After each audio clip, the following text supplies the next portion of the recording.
బాబాయ్ ఏంటి ఇక్కడ గుంటూరు పార్లమెంట్ లో ఈసారి ఎవరు గెలబోతున్నారు? ఇక్కడ జనసేన, తెలుగుదేశం, బీజేపీ తరపునేమో మన ఎంపీగా పెమ్మసాని చంద్రశేఖర్ గారు పోటీ చేయబోతున్నారు. మరి ఇక్కడ ఈయనకి ఎలా ఉండబోతుంది ఇక్కడ? సూపర్ సూపర్ అండి. బ్రహ్మాండమైన గెలుస్తాడు ఆయన. ఎందుకు బాబాయ్ ఆయన ఎందుకు గెలుస్తారంటారు? ఎందుకంటే జనాలు అన్ని అబద్ధాలు, వైసీపీ వాళ్ళే, అన్ని అక్రమాలు, దోపిడీలు, దౌర్జన్యాలు, ఏదైనా ఏదైనా తిరిగి చెబుతుంటే వాళ్ళు కూడా కేసులు పెట్టి లోపల దొరుకుతున్నారు. ఏందండి ఈ ప్రభుత్వం?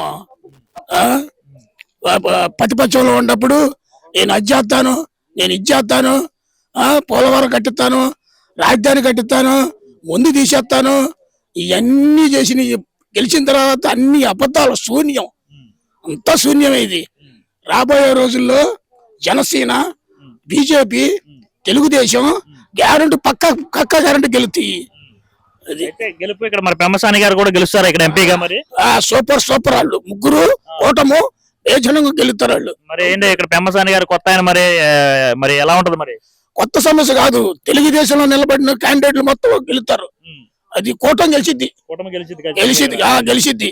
ఇవన్నీ అబద్ధాలు, డూప్లికేట్లు, మట్టి అమ్ముకోటాలు, ఇసుక అమ్ముకోటాలు, ఎవడైనా ఎదురు తిరిగితే వాడి మీద కేసులు పెట్టా దౌర్జన్యాన్ని పాల్పడింది ఈ అధికార పార్టీ.